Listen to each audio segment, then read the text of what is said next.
masalahnya jadi tambah besar, nggak selesai. Dan bahkan mungkin ada perspektif yang berbeda gitu kan kalau kita konsulnya dengan profesional. Mungkin karena kita berada di satu lingkungan atau teman-teman kita tuh ya pola pikirnya gitu aja, makanya main bareng sama kita. Mungkin kita butuh perspektif lain di luar itu gitu kan ya, untuk melihat sesuatu dari sisi yang berbeda untuk menyelesaikan suatu masalah gitu kan.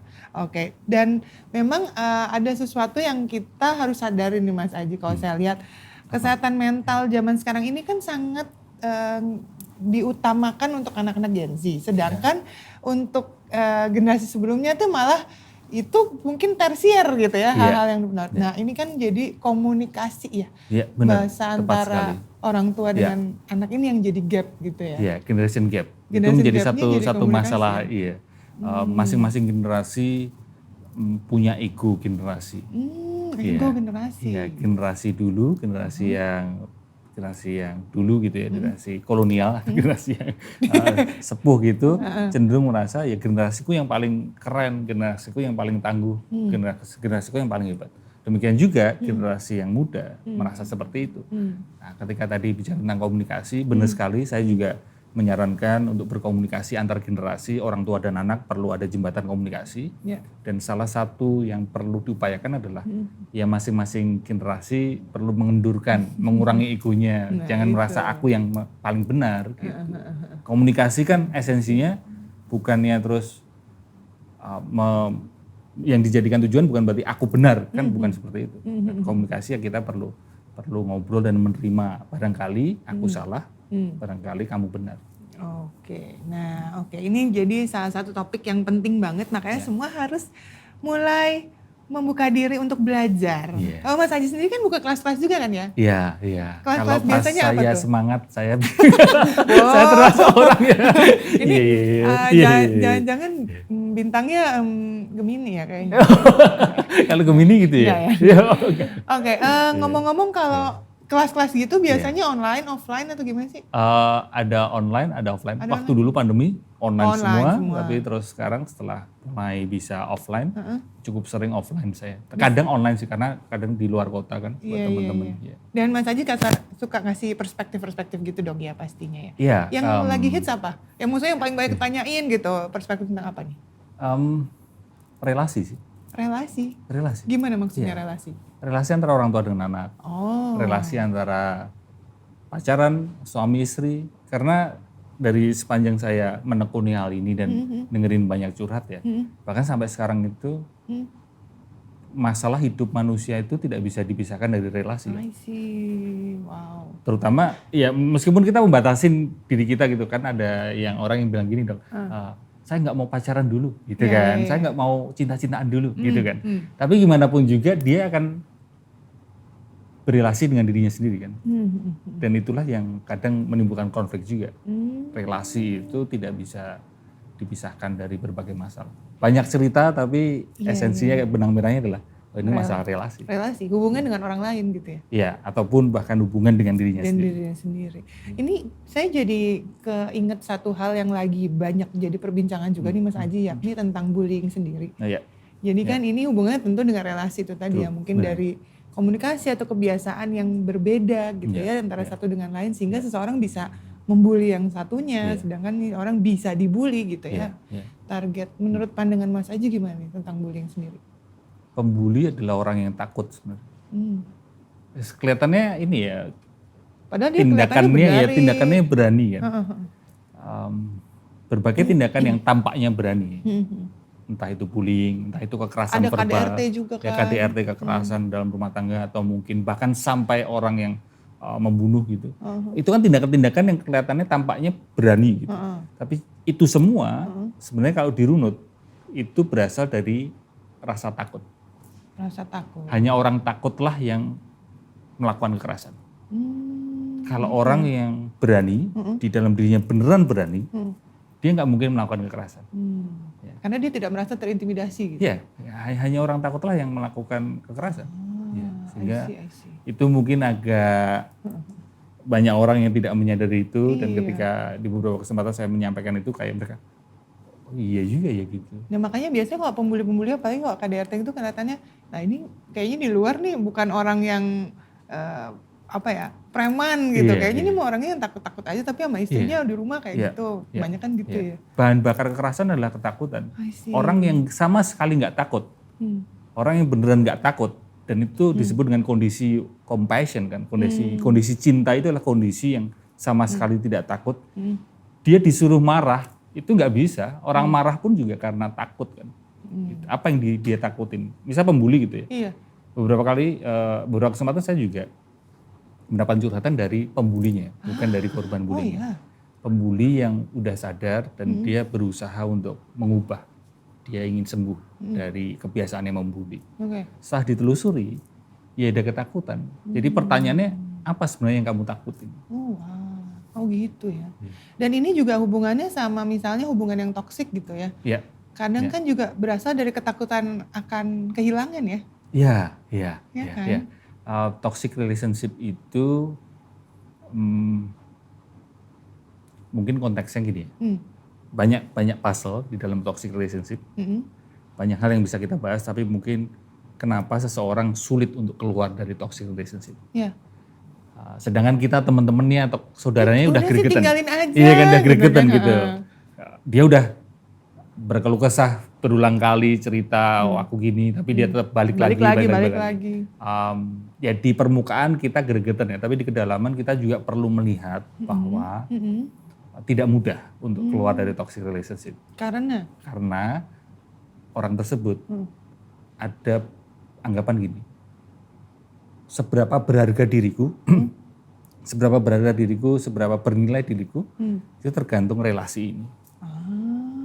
Sehingga justru yang perlu kita suarakan, perlu kita sebagai saran ya, itu adalah seberapa berharga dirimu, seberapa bernilai dirimu itu tidak tergantung relasi, tidak tergantung dengan pasangan.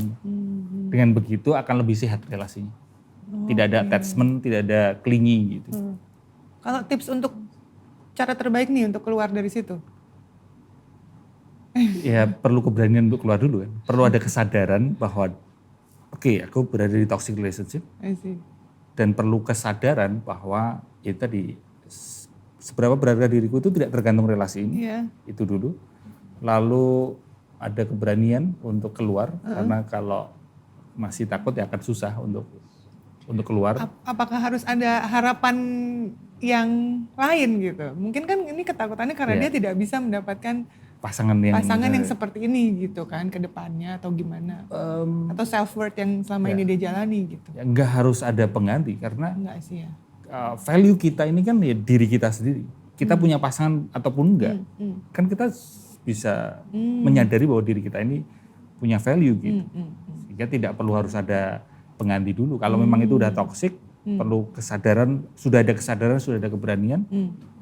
Ya tapi ada faktor lagi terkait ekonomi dan sebagainya kan nanti kalau udah punya anak, nah itu bisa banyak hal yang bisa kita obrolin, tapi mungkin ke profesional atau ngomong ke saudara, ngomong ke temen kan kondisi yang sedang dialami. Ya.